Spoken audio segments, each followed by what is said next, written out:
আমি কেন ছাড়বো? ওর হাত ধরার অধিকার শুধুমাত্র আমার আছে। আবার মুখে মুখে তর্ক করস? দেখেন, গরিব মানুষের গায়ে হাত তোলার সাহস দেখাবেন না। আপনাদের হয়তো অনেক টাকা পয়সা আছে, গাড়ি বাড়ি আছে, কিন্তু আমরা রক্তে মাংস করা মানুষ। আমাদেরও মান সম্মান আছে, আমাদের আত্মমর্যাদা আছে। কাজল, তুমি বাড়িতে যাও, আমি কাজ শেষ করে তারপর আসতেছি। কাজল, তুমি মাত্র কি বলছো? আমরা মানুষ, আমাদের আত্মসম্মান আছে, আত্মমর্যাদা আছে, সেই সাথে আমাদের দায়িত্ববোধও আছে। এই যে আপা, সে আমার বিশ্বাস করে এই কাজে রাখছে। আমি চলে গেলে আবার কষ্ট হবে। কাজ না শেষ করে আমি কোথাও যাব না।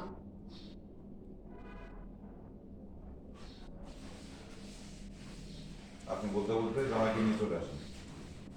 ওনারা কমপ্লেন করবেন। দরজা লাগাই দিন। এই, চলো, তুমি এক্ষুনি তোমরা আমাকে ওকে, ফাইন, থ্যাংক ইউ। চলো। ম্যাম সরি, আমার মনে হচ্ছে আত্মসম্মান। হ্যাঁ